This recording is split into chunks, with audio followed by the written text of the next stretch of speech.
This is Andrew Paul. Hi there, this is Andrew Paul Smith, and Keith Claridge has jumped ahead of me. We're doing this 100-day challenge. This is only my day one. He's already on day two, or is it day three now? Because I didn't come on Facebook yesterday. I think he posted day two yesterday, and he was supposed to be starting with me on Tuesday after the bank holiday. But anyway, let's get going, shall we? What I want to say to you today. There's been something on my mind. I don't know if I've shared this one before, but I want you to come with me on a little journey now. And this is a journey in a beautiful place in Derbyshire.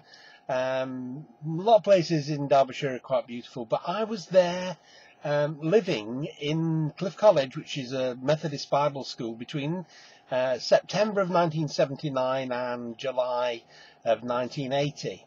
And whilst I was there was 80 students there to learn about the Bible and the Old Testament, the New Testament, Christian doctrine and worship and preaching. Those were the four subjects. And the idea behind it being that should you pass the course, you ended up a fully qualified Methodist lay preacher, which is what happened to me. But whilst I was there, this was it was surreal, this particular moment I want to share with you. There's this young lady there who is a fellow student of mine, a lady called Jean Cam.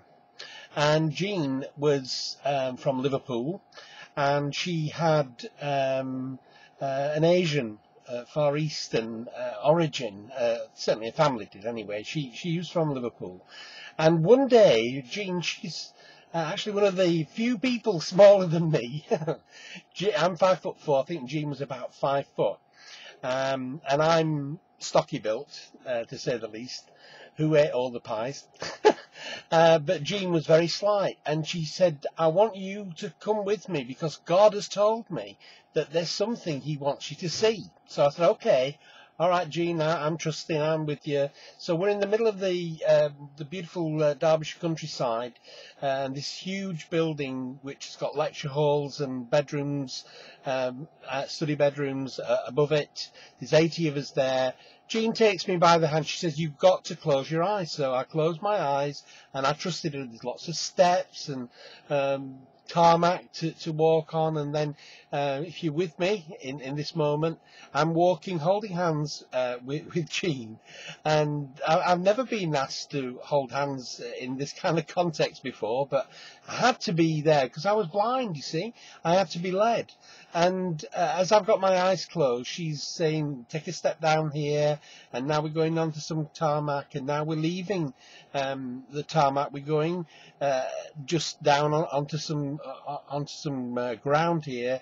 It was sort of grassy, but it's on the side of the road, and Cliff College is quite high up, and then there's a drop down to the road, and she'd take me in amongst these trees on the way down towards the road. You wouldn't actually walk down there to the road, you'd go down the driveway or the pathway, but there we were in the middle of the woods. I thought, what's going on here?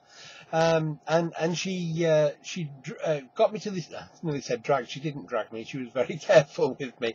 I could have tumbled down the side of this Cliff College, down the side of the cliff, but I didn't. And I'm there, very gingerly walking down the side of this this bit of ground and these trees there, and eventually she stops. And she said, I need you to bend down now and to almost touch the ground. So I did. And then she said, right, I want you to open your eyes now. And there is this tiny little flower, a wild flower. Could have been a bluebell, could have been a daisy. I don't know, it was just a really tiny flower. And she said, God told me to tell you that he made this flower just for you. No one's seen it before until you came to look at it. It's for you. And I'm getting goosebumps telling you about this, but it was a really moving moment. There was something special about being alive that I became aware of in this little journey that I'd just taken with Jean, and I felt totally special Not because Jean had been holding my hand, although that made me feel quite special, but it was the fact of the message that she had, that the most mundane and ordinary and unnoticed things in life have been made specially for you and for me. And that was my little message for today. I think it's a little bit more cheerful than the one that my friend brought, but never mind. I'm not trying to outdo you. I just wanted to share that. It was in my heart, and I wanted you to know that not only are the things that enter into your life special, but you're special too. So thank you for watching. Thank you for listening. This is Andrew Paul Smith. You can see my website, apsmithonline.com, and it says Windows Explorer has stopped working. Windows is checking for a solution, but we're recording still. So thank you, Jean, and thank you, God, and thank you for that tiny little wildflower that was there just for me, that had been made, Jean said. God told her to tell me, just for me. So what are the special things around you that you're missing? All right, bye for now. Take care. God bless.